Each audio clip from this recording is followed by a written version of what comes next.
Have you ever noticed that some of the most meaningful things we can do for our health are also some of the least glamorous? Today we're talking about the power of ambulate, which is a perfectly useful word and also sounds a little like it wandered out of a Victorian dictionary wearing sensible shoes. We experience 1,000 waking minutes on average every day. How are you spending yours? I'm Dr. Wendy Bazilian, and you're listening to 1,000 Waking Minutes.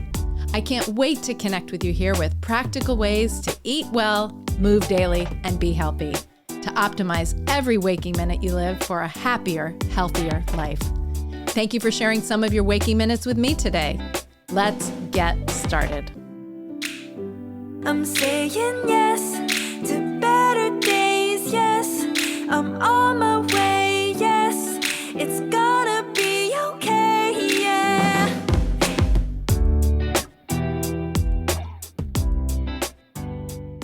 Hello and welcome to 1,000 Waking Minutes. I'm Dr. Wendy Bazilian, and I'm really glad you're here today. I'm grateful we get to spend some of my and your 1,000 Waking Minutes together, because that's where the real life of health happens. It's in the ordinary hours, not just in the gym or in the active things that we're doing for our health. It's right here, right now. And this has purpose because maybe this episode is really sort of a quiet rebellion of sorts. And it's a new take on something you've probably taken for granted and maybe not given its due. I'm not talking about anything dramatic, anything with, card carrying, I'm not going to do that, or I'm going to do that forevermore. No parades and speeches about how grand this health habit is. But it's something internal. It's something private, sort of. It's where you stand up, where you take the stairs, where you pace while you walk. It's when you carry your own bag or many bags. I've been known to call myself the bag lady because I can tote many in balance at times. When you refill your water bottle or walk the dog a little further, and you realize that movement is not just something that you schedule, it's something that you live all the time, and it matters. It's part of living, and we're going to talk about how important those kinds of movements are today. That's where a rather clunky word, and I've thought a lot about this word recently in preparing for this and over the years, really, but it's an important word. It's called ambulate or ambulation. And this is where ambulate enters the scene. It's sort of like the sensible shoes that you have in your closet. It's the ones that you want to put on and you sort of question. You're like, I want to put those on. They're comfortable. They're not maybe the most stylish or the ones, but they're the sensible shoes. And maybe that's exactly what it is. It sounds also a little formal, a little buttoned up, the word ambulate. It's a little fussy maybe, but underneath it's really beautifully unfussy. It's about moving more in your day. And I'm not adding to your movement. I'm just making count the things that you're already doing. And you might just do more because you realize how much they count. These are the things that you do on purpose in ways that count. And that's really neat. And I say the word neat, not to be sort of old-fashioned, last century, but neat actually stands for something. And it stands for Non-Exercise Activity Thermogenesis, NEAT, N-E-A-T. I didn't make it up, promise. It's officially defined as any unplanned or unstructured low-level physical activity. So it includes all the movement you do that is not sleep, that is not eating, and it's not planned exercise. Now, I have spent enough time around real people in real life to know that not everyone can always get in the workout, but everyone is living inside a body that responds to motion.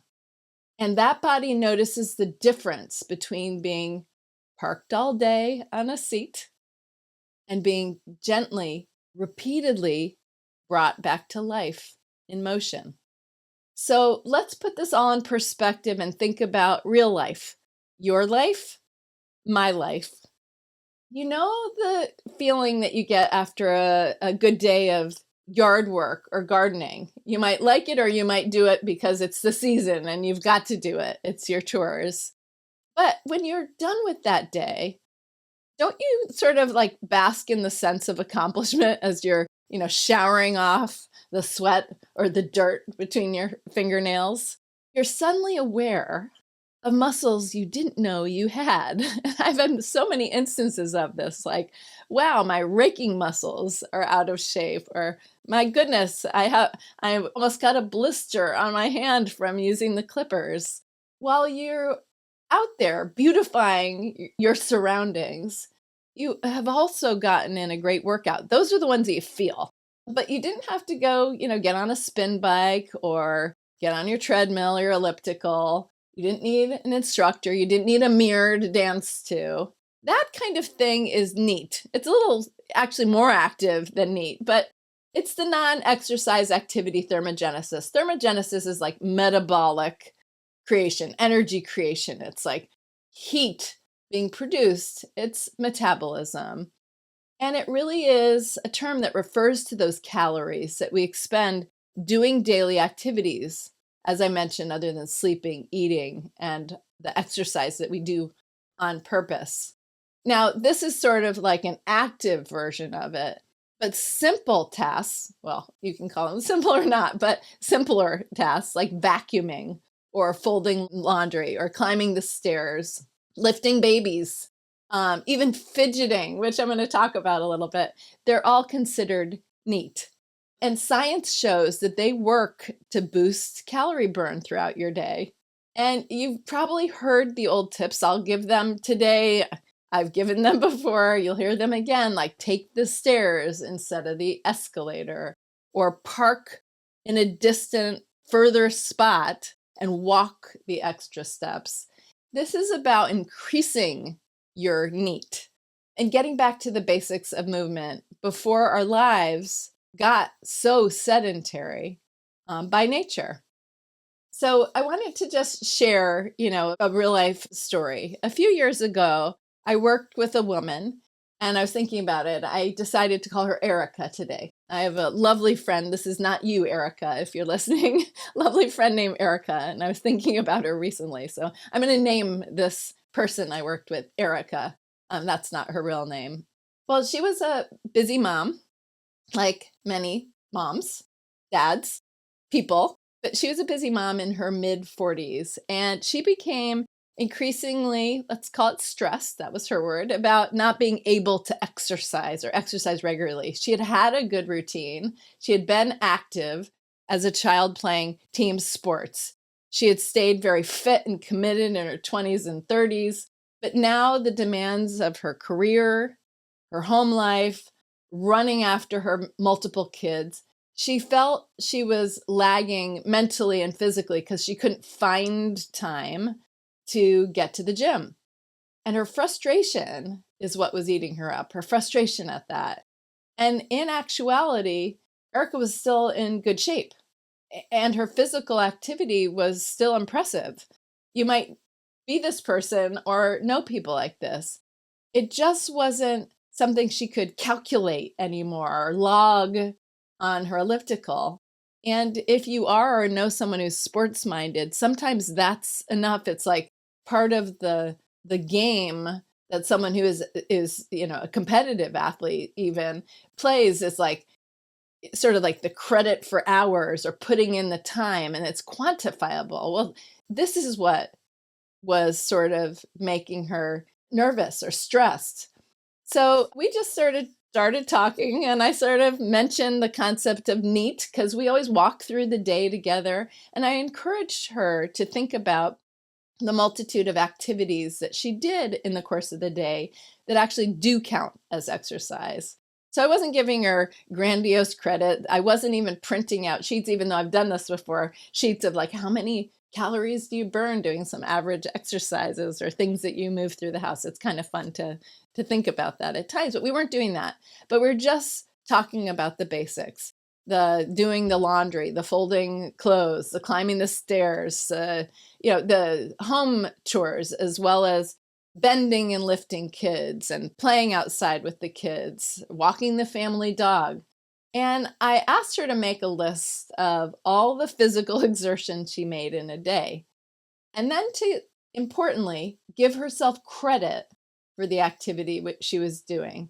Now, in our household right now, I have a daughter who's in elementary school, as many of you know who have listened before, and we give, credit or points or things like that. I didn't give her a specific number of points, but give yourself credit. Like, think of it like exercise. Let's sort of quantify that, wow, you're spending minutes, your life's currency, on living actively, even though it's not the way that you used to do it, and it may not be the way that you intend to do it again. But as Erica started to appreciate the amount of her NEAT, non-exercise activity thermogenesis, of that kind of movement or exercise she was getting, she began to get easier in the mind. It started to alleviate some of her stress over what she was supposed to do, or what she was intending to do that played out in her mind, what she wanted to do. She still wanted to do those things because someone who enjoys her exercise or enjoys that time to be dedicated for something for herself. But she became more aware, and she turned up her NEAT activities within the day into even better movement opportunities. And it was sort of like now a mental and physical game for her, a game with real payoff, in fact, over time.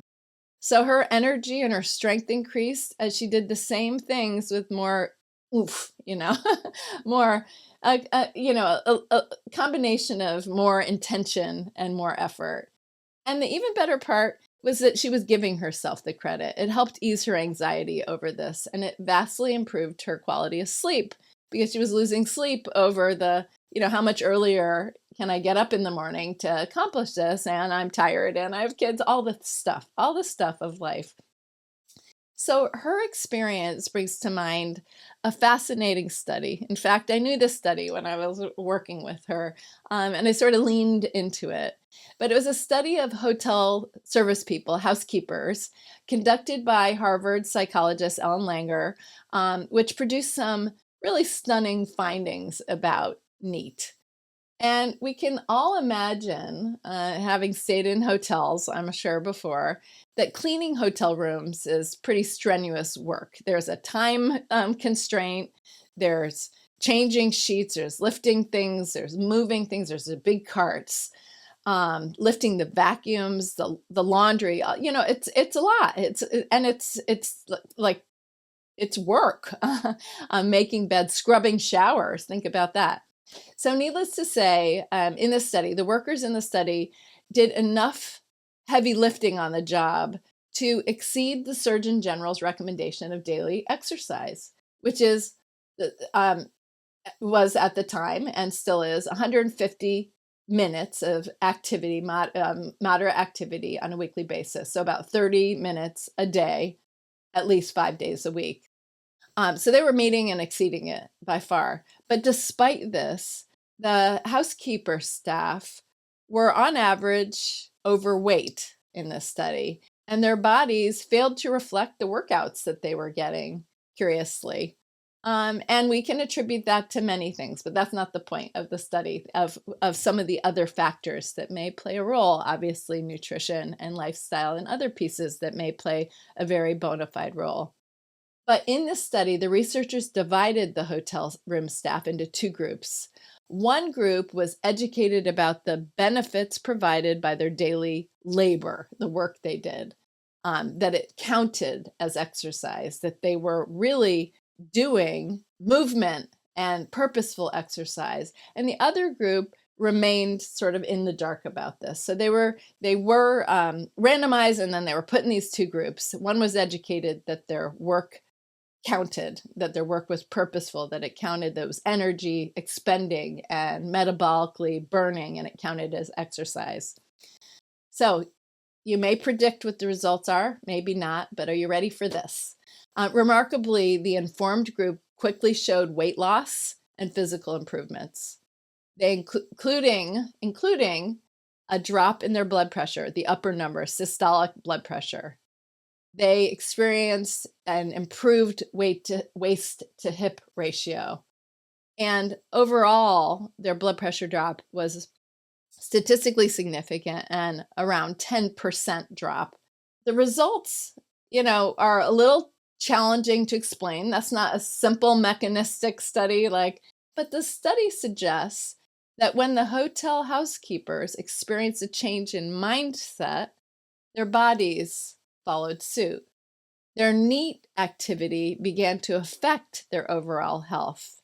Did it maybe impact how much purpose and energy they put into the work? Maybe. Did it impact the way that they chose their foods around their healthier self and healthier mindset? Maybe. Did some of the stress, chemicals shift a little bit in favor of allowing an internal environment that helps with healthier weight and blood pressure? Maybe. But the point is, they recognized that NEAT counted, and the results, I just think, are so cool. So with these experiences in mind, sharing a little bit about my Erica today, and working with countless people, and just reiterating how important our waking minutes are and the choices we make as we're living toward a well-lived life today and forward. I'd like us to focus today on all the movements you do each day and to celebrate them. Chances are you are already doing a lot of NEAT exercise without realizing the impact it may have on your caloric burn and your mindset, mental health as well. But once you become aware of it, you'll likely increase your NEAT too. So, instead of do I have to do the dishes now, or when am I going to get to them? Maybe you'll do it with a little more vigor and maybe even a little more of a smile. You'll make it count, in other words. Instead of having to vacuum the spill that can happen in a household, add a few little, cha-cha steps, or practice a little bit of your dance moves while you're doing it. And this is the best part. You can give yourself credit for everything you did. And I'm a person who loves to, maybe I'll talk about this on another episode sometime. There's a great book that I've always loved, and I recommend it to many people, called The Art of Possibility by Benjamin and Rosalind Zander from maybe around 2000 it was written, but talking about giving yourself an A, giving yourself credit. I am all for that. I'm about positive love, positive credit, and you have nothing to lose from starting out with giving yourself credit for what you do. Just look at all the exercise that you can accomplish without hours on the treadmill, without the Zumba. I'm not saying that those aren't important. I'm not saying that you should stop them or you should not work toward including those in for your cardiovascular health and a lot of other reasons. But when you track the value of all the things you do on a day-to-day basis, you'll see how they really add up, and use that as an inspiration to get a few extra moves in just for fun. So exercise can be fun. And maybe you'll be the next person that I see dancing their way out to bring the garbage out in the evening. So with that in mind, you know that I love to talk a little bit more about the science. I already teased you with that first study. But I'd like to talk just about a few of the ROIs, the returns on investment for your health, the benefits for your health, and a little bit of what the research says further about NEAT, that non-exercise activity thermogenesis. And there are a few really big areas that are worth mention. So first, I want to start with the energy and metabolism piece I already talked a little bit about, because that's really the base layer. Then we'll also look at sleep And we'll also look at brain and mood, because those are the places where people feel it most quickly. So one of the reasons that NEAT matters so much is that it lives in our everyday. It is really the walking, the standing, carrying, cleaning, pacing, and fidgeting. They happen all day long. And think of the cumulative effect of that. It's not just the formal exercise. So, in a 2018 review published in the Journal of Exercise, Nutrition, and Biochemistry, the authors described NEAT as a highly variable component of total daily energy expenditure. Let me repeat that again, as a highly variable component of total daily energy expenditure, meaning that it can be, all over the map, but it can accumulate. And they noted that low levels of NEAT were associated with obesity. So people who do less of the NEAT activity had higher risk, or it was associated and linked to, not risk, but linked to obesity. And this is interesting because it helps explain, in part, why two people can seem to live similarly and have very different body weight and metabolic patterns. Yes, there are many other factors, but it in part explains this. It reminds us that our body is paying attention the whole day. Isn't that cool? Isn't that a cool idea that your body is paying attention to you? And it's not just paying attention to the workout that you do. So people who naturally move more, including fidgeters, and I've mentioned fidgeters already because I think that's just so cool, tend to burn more calories too. Now, if you're not a natural fidgeter, you can try fidgeting for a while. I've tried fidgeting more. You usually, just sort of slow the pace back to how you usually are. But give yourself credit if you're a fidgeter. If you move, keep it up. If it's not appropriate in that environment, pick it up when it's back in the other environment that it is. And researchers at the Mayo Clinic discovered that when people fidget, so think about those serial foot tappers out there, finger drummers, people who are, doing all those kinds of activities. But the researchers found that individuals that are fidgeters can burn up to 10 times as many calories a day as those who don't suffer from involuntary movements. And I say that with a loving heart because I'm not talking about anything that's a diagnosable condition. I'm talking about fidgeters that just have fun little habits that are part of their everyday, their move and groove, their rhythm. And I like this because it sort of gives dignity to those little things. The body is counting when you take the stairs. It's counting when you're doing the housework. It is counting when you're pacing, when you talk on the phone, and even the fidgeting. So if you've ever thought, well, that doesn't really count, I would say, actually, it does.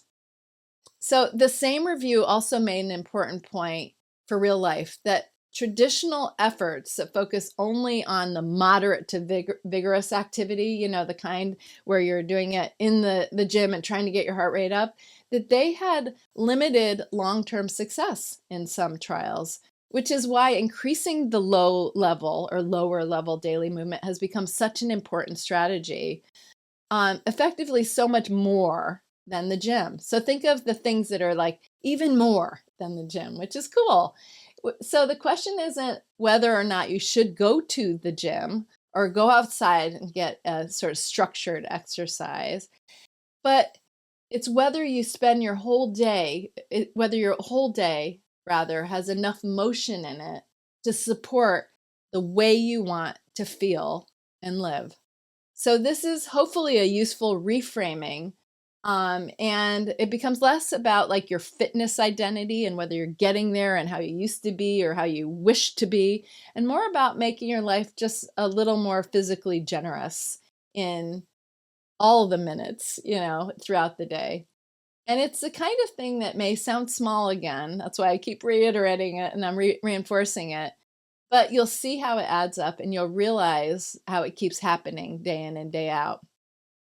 In fact, it may be even a superior form of exercise when it comes to general health and well-being. And that's my lead in to a review of studies on sedentary adults published in the Annals of Internal Medicine that found that the amount of daily activity you get above and beyond 30 minutes of structured exercise could matter more for your health and longevity than the time spent at the gym. So literally more than the gym. So again, getting the Surgeon General's recommendations, our activity recommendations of on average 30 minutes a day, important, but your NEAT may be even a superior form of exercise, which I think is really, really cool. So the final area I wanted to mention when it comes to the ROIs, or returns on benefit for NEAT, for our ambulation today, is the area of the brain and mental health. A 2024 paper in Nature Human Behavior looked at the causal effects of short sedentary breaks. That means brief pauses from sitting. Short sedentary breaks is when you stand up and walk around, for example, and looked at the effects on affective and cognitive outcomes in daily life. So the researchers found that 3-minute sedentary breaks, for example, standing up from your desk or walking to refill your water and taking a drink, maybe taking the stairs or taking a lap around the room or space that you're in, improved valence. In plain language, that is like how pleasant or unpleasant someone feels at a time. And it improved energetic arousal, like how awake or energized you are versus feeling sluggish. So valence and energetic arousal were improved, which is very positive.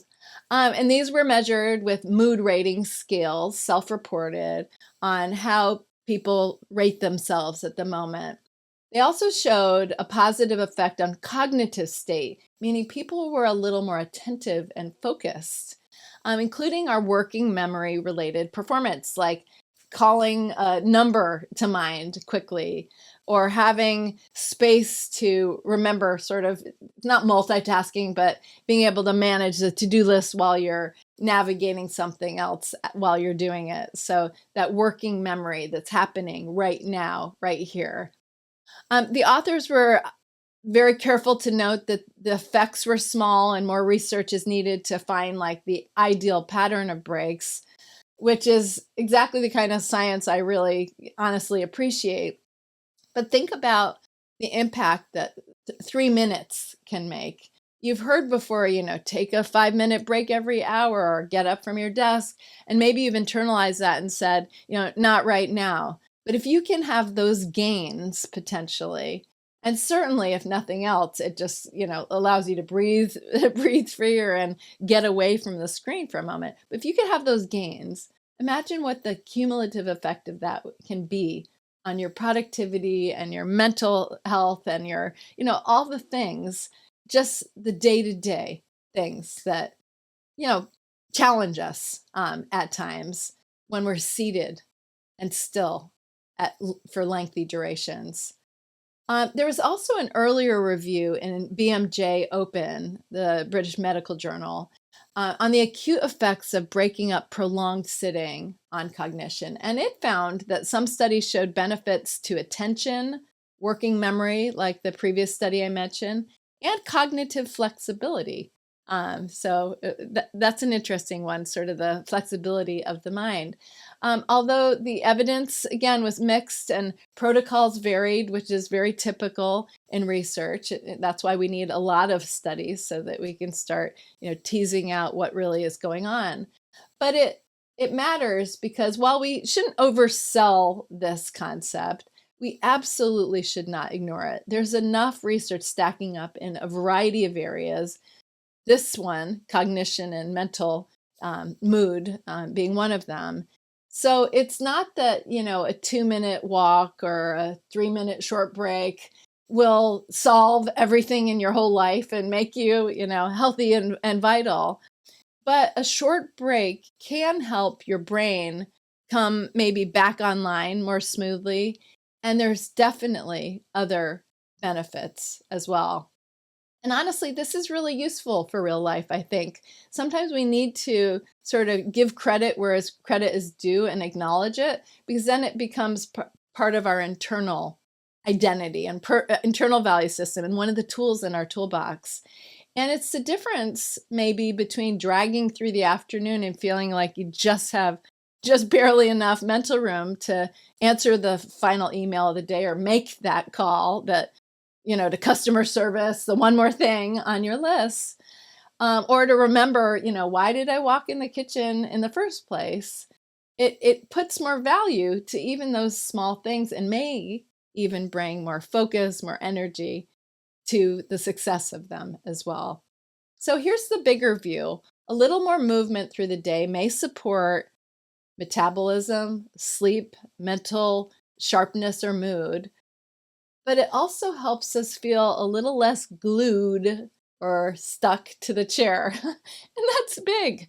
It's a better return on the day that you're already living by something so simple. Simple. Getting up is simple. Actually putting to action, which we'll talk about in a minute, it takes a tiny bit of energy and effort and reminders to do it. But if I were to say it in the most simple possible way, the body loves motion. It likes motion, and arguably it loves motion, and it likes it all day long.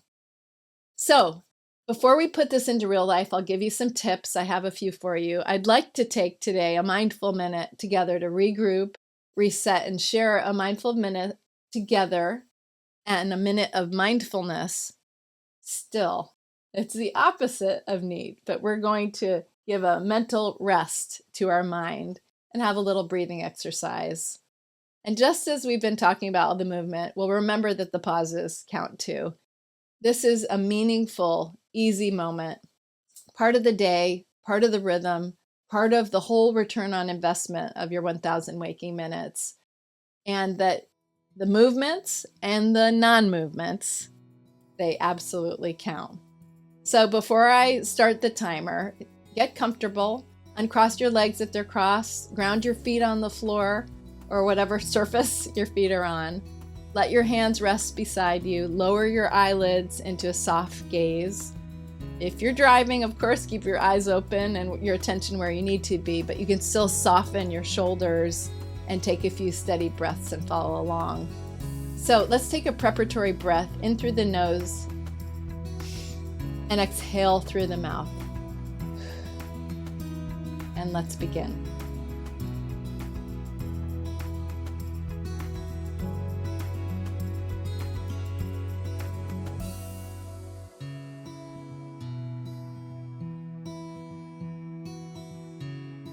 We're just taking simple breaths.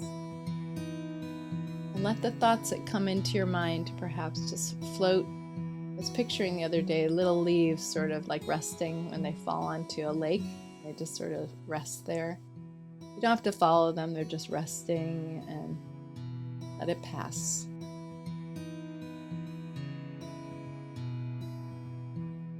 As you take some final breaths, slowly in through your nose, imagine clean, bright light coming into your breath, gentle, clear. As you breathe out, let go of the dust of the day, anything that feels heavy or cluttered. Final breath.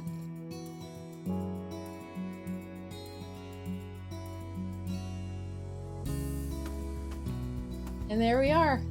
Sometimes just taking a minute to reset can change the whole feel of the day. Thank you for sharing that mindful minute with me.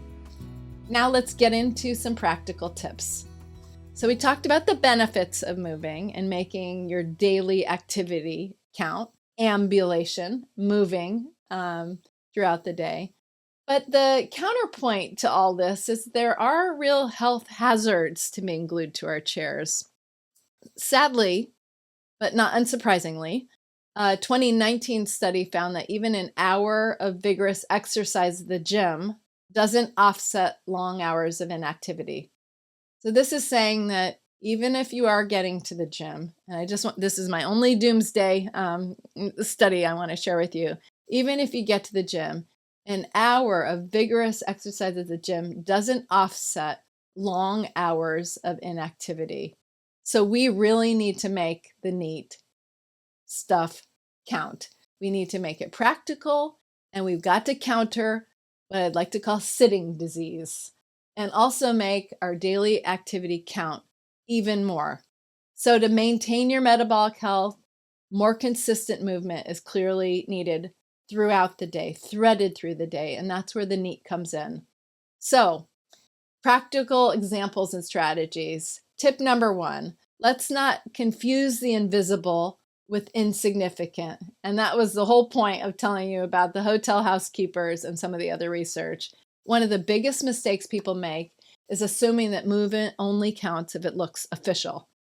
Like it needs the playlist, you need the cool clothing on, the leggings, you need, the whistle. I go to PE every week with my children, with my daughters, the classmates, PE class, and with the coach's whistle.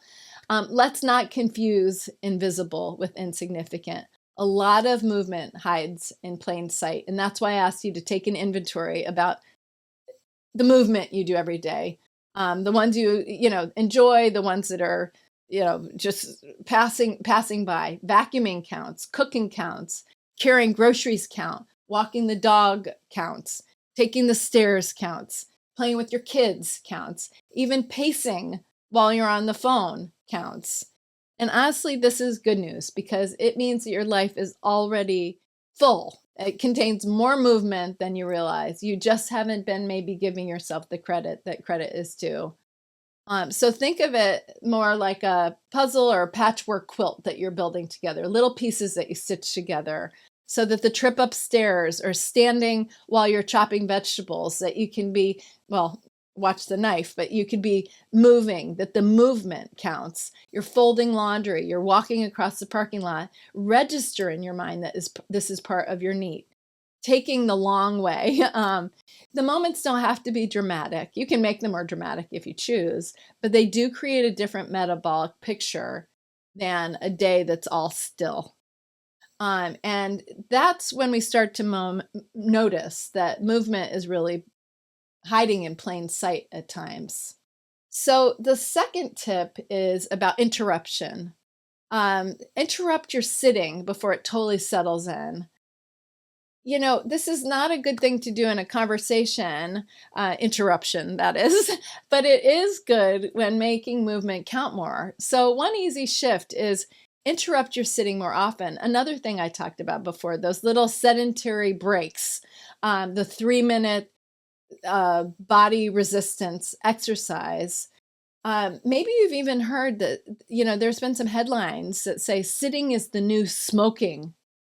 Sitting is the new smoking. I mean, sound dramatic? Sure, but there's actually some truth underneath it, that research is showing that people who exercise regularly can still feel the effects of sitting for long stretches without interruption. It can be harmful to your health. So every 30 to 60 minutes, give your body a small reminder of some kind that it was designed to move. Refill your water. I'm stating certain things again and again so that they start imprinting on your mind. Walk while making a phone call. It's such a great thing. You've probably got earbuds. Maybe sit with your earbuds in and just sit at your desk. Get up. You can move away from the phone, actually. It's probably not even connected to the wall anymore. Take a lap around the house. Run upstairs instead of texting someone downstairs. Run up to do it. Go talk to a coworker in real life instead of sending an email if you happen to be in office. The tiny interruptions, the tiny course corrections, they all count and they add up. Another strategy that I love, and I've mentioned this in other episodes about other sort of behaviors, is layering or aligning. Layer your movement into things that you're already doing. If you're brushing your teeth, sure, your arm is being active and you're moving the toothbrush, but maybe you can, shift your weight and do some calf raises while you're doing it. Or you can do some squats or leg lifts when you're blowing your hair in the morning. If you're waiting for the water to boil, something that I found myself, before making some tea in the morning or boiling water for other purposes, you can stretch, you can walk around the kitchen, you can put something away and let it count, really. If you're watching a show, do something while you're watching the show. It's great to relax, lay back, take your feet, put your feet up if you've had a long day. But instead of dissolving completely into the couch, the neat around you, make it part of your natural habitat. We are animals of a wonderful sort. And instead of creating like the exercise, this is exercise as punishment, you know, movement woven into your life can be a celebration. The next tip is inspired by what I see children do all the time. And there's actually research to support this. I won't go into that today, but allow yourself to be a little less efficient. And wow, efficiency is like my word of the year in so many other realms. But this is something that I want to share when it comes to NEAT and the exercise that we thread through our day. Kids do this naturally. Kids zigzag, they wander. Man, it takes a long time if you go, you have to be patient. Let me just put it that way. If you say, could you go grab name it? Could you go get the keys? Could you go, put that away? Could you go, whatever it is you're sending them to? They take 12 extra steps to accomplish one thing.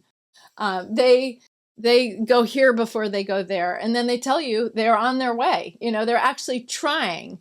Adults become very streamlined. We sort of set our sights like, what are the least number of steps? We can serve every step. What's the least number of steps I can do to get to those keys and get back? But maybe the few extra steps are not actually inefficiency. Maybe they are the opportunity. That is the park farther away instead of continuously circling to wait for that person up front to leave. I mean, just go park. You would have been in the store already. Carry the groceries yourself when you can. Take an extra loop before you go into a place. Walk the sidewalk of the shopping mall or take a loop around the grocery store before you dive in, if you have a moment to do that. Use a basket instead of a cart once in a while if you can, or start with the basket. You might find that it fills up and then you've got to walk back and get the cart. If you forget something upstairs, which I do, treat it as a get instead of have to, or, oh, phooey, I forgot it, or something that is a failure on your part. You get to run back up and get it. Lucky you. If you forgot something in the house, you get to run back in and get it. You get to move a little more before getting into your commute or on your way. Of course, I don't always embrace this with the same level of enthusiasm. I mean, no one likes to forget their things or have to make another trip back in. But if it happens, and invariably it happens to all of us, recognize that it counts for good in another way. There's a different side bonus, so to speak, so it doesn't have to feel so rough.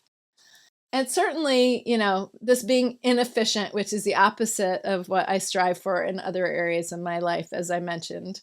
And it can be lauded when it comes to our bodies a little. But not every movement needs to become a workout is the point. But movement does count. And your body responds to rhythm and to repetition is the word I'm searching for, to that accumulated motion. And that's the last tip. Think of movement as your daily rhythm, not as a workout. My spouse, Jason, would appreciate that comment. I think he'll appreciate that, the rhythm of life, because that really is the beauty of ambulate. You don't have to be a different person to move more.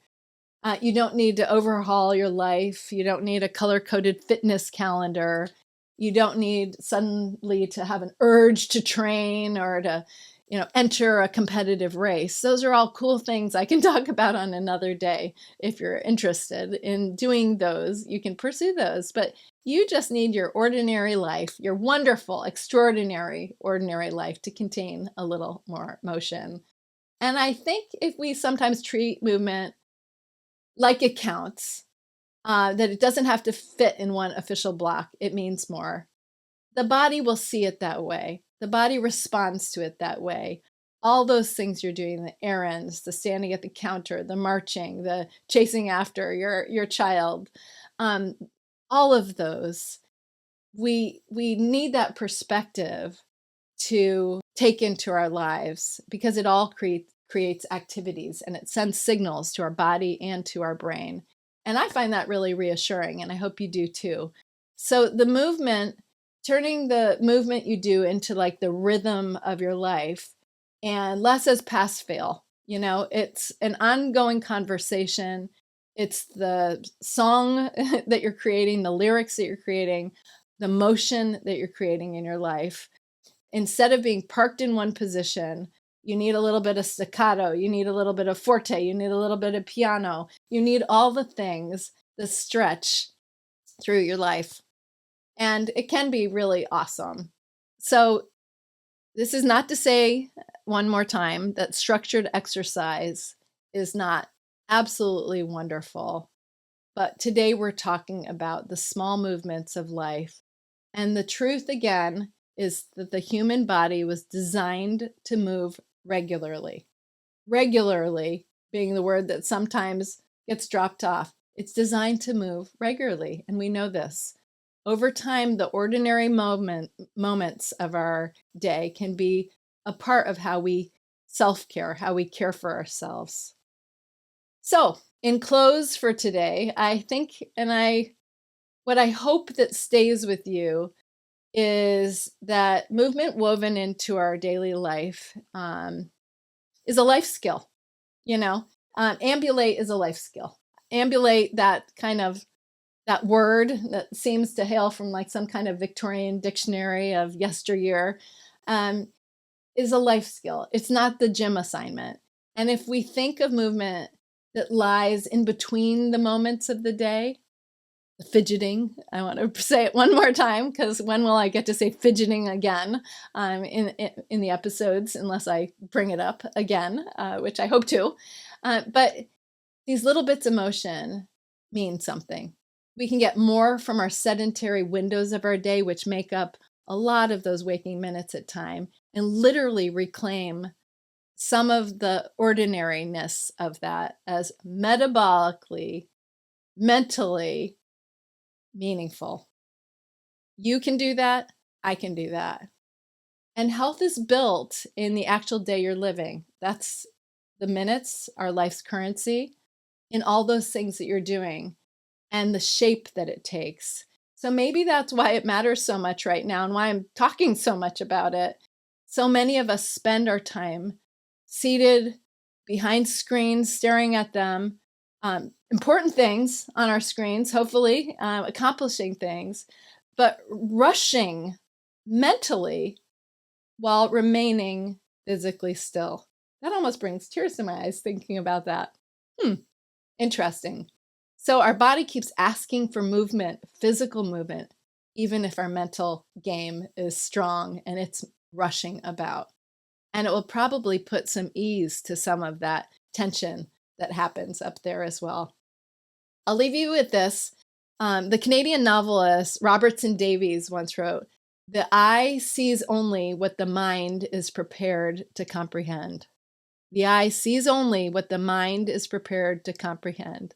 If I can extend this to what we're talking about, hopefully you now know clearly why this is so important in your eyes and your your brain comprehend how important this is. And I think once one understands the value of these smaller moments of movement, like the hotel housekeepers, back to that one, like the standing or walking conversations, taking the long way, giving our motion credit, you will see and feel the impact on your health. Your circulation and energy may improve. It may support better sleep. It may give your brain, your mood, a boost. Think of that. And over time, this will become part of your life. You may need some reminders, and I'll give you those, but you may be able to move through the world with a little more strength and energy and ease. So I want to thank you for sharing your waking minutes with me today, some of them, your waking minutes with me today. Before I get up and take a couple loops around and get myself moving, I wanted to remind you that you can find me at wendybazilian.com. Please join on Instagram at 1000 Waking Minutes. And I'd be grateful if you share it with a friend who might enjoy it too. So that's all for today. I'm Dr. Wendy Bazilian, your host of 1000 Waking Minutes. And until next time, be well. Thank you for tuning in to 1000 Waking Minutes. A huge thank you to our amazing collaborators, including our production and marketing teams, and Gabriela Escalante in particular.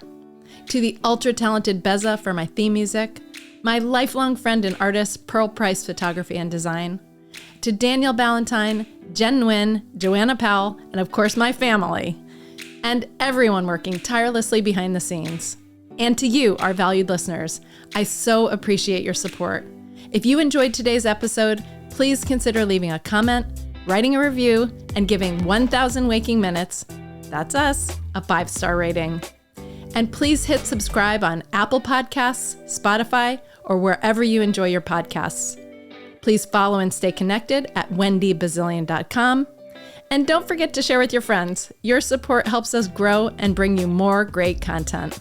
Until next time, find some simple opportunities to optimize those 1000 waking minutes each day.